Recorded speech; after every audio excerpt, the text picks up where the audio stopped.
Our next journey led us to explore Ankara, the capital of Turkey. Ankara is the capital only since 1923 and has a population of 5 million.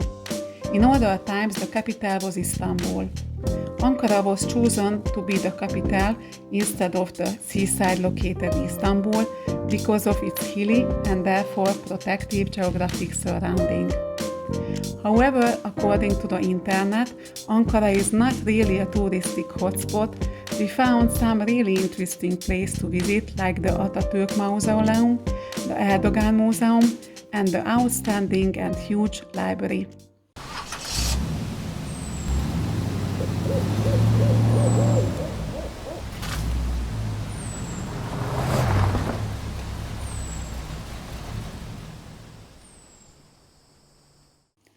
Visiting the Atatürk Mausoleum, so-called Antikabir, is a really must to see in Turkey, at least if you want to understand the Turkish people and what their hearts are beating for. Driving through the country, you can see all kinds of stickers on cars, flags or big painted pictures on huge house walls of the modern Turkish Republic founder and president Atatürk. Atatürk was living from 1881 to 1938. He started 1923 with rigorous reforms such as political, economical and cultural to build a modern, progressive, secular, civilized state. His reforms pressed Turkey to be the most advanced country in Europe. He also introduced the Latin-based alphabet, replacing the 1,000 years old Ottoman Turkish alphabet. The Turkish woman received equal rights, such as civil and political, including the right to voting. He started to eliminate the analphabetism and initiated the people to, as he said, European dress code. He even relocated the place of the capital from Istanbul to Ankara. In 1934, the parliament granted him the surname of Ataturk, which means the father of the Turks. Ataturk is regarded as one of the most important political leaders of the 20th century, so that is why you can meet Ataturk pictures everywhere in the country, and the people still think of him even 100 years after the foundation of the modern Turkey with respect and love. We were impressed of the size of the mausoleum, which also showed us how much the country respects their first president up to nowadays.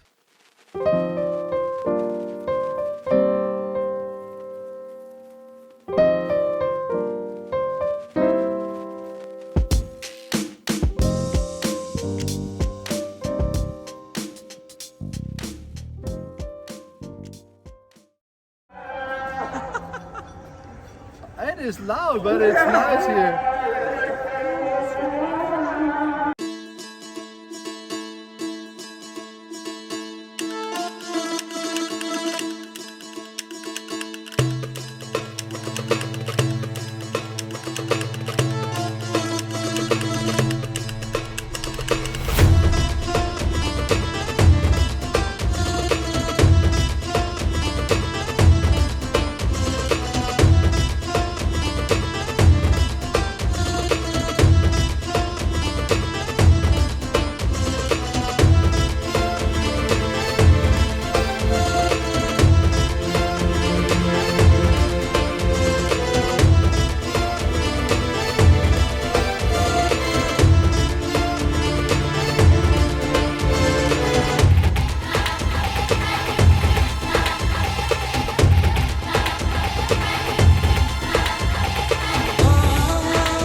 After visiting the Atatürk Mausoleum and learning about his effort to build a civilized, modern, Western-oriented country 100 years ago, it is worth to visit the 15th of July Museum also. The museum was built by President Erdogan.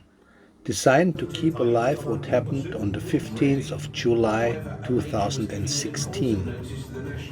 A part of the Turkish armed forces attempt to putsch against President Erdogan.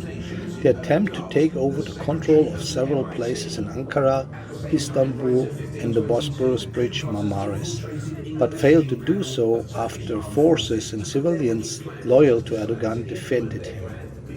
The rebellions accused President Erdogan for the erosion of the secularism, elimination of democracy, disregard of human rights, and the Turkish loss of international credibility.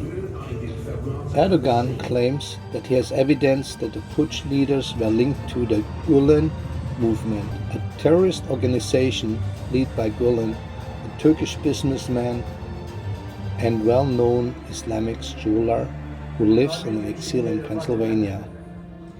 During the attempt, over 300 people were killed, 2,100 people were injured, and many institution buildings were bombed by the Air Force. More than 77,000 people have been arrested and 160,000 people lost their jobs.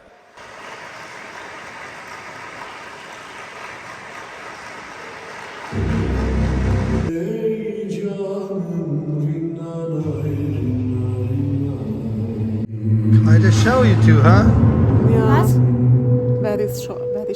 Shocking, huh? Shocking, yes. The museum is impressive with its size and the materials they used, but on the other hand, it is sad to see how everything around it falls apart due to the lack of maintenance. Besides this, we could see that there was hardly any visitors compared to the Atatürk Mausoleum, which for us is an indication of Erdogan's popularity.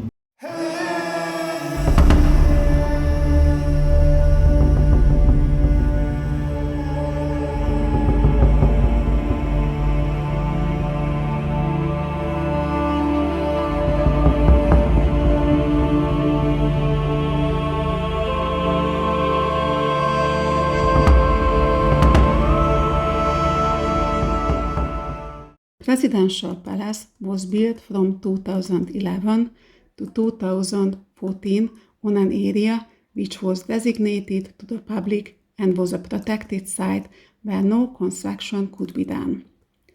In 2014, the Turkish Council of State stopped the construction of the President Palace, but President Erdogan ignored the order by the highest court and continued the construction. This palace, which was not allowed it to build up, costed $600 million and has more than 1,100 rooms. Shall we ring the doorbell and ask for some ice cream? I just compared this palace with our 12 square meter campus. Yeah.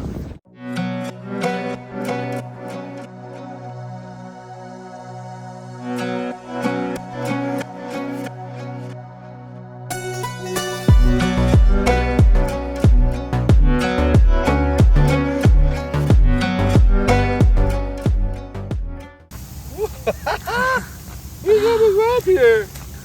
You're going to be very much wet. But it is refreshing. It is good. Yeah. Oh, yeah, come, bend down. Just get some wet hair. Woo! We are going now to the library. The library? Yeah. Yeah. They told us we will get a free soup. I wonder if this is going to be true or not. And some drinks and chai, of course.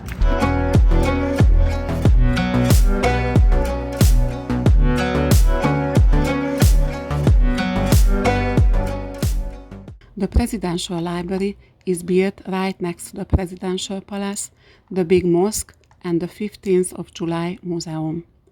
With its 6 floors, it is the largest library in Turkey and has a collection of over 4 million printed books. It is open to the public and has space for up to 5,000 readers at the same time. They also offer free drinks and after the morning prayer, even a free soup. The library was opened in 2020 by President Erdogan. The breathtaking library is decorated with a lot of colorful marble.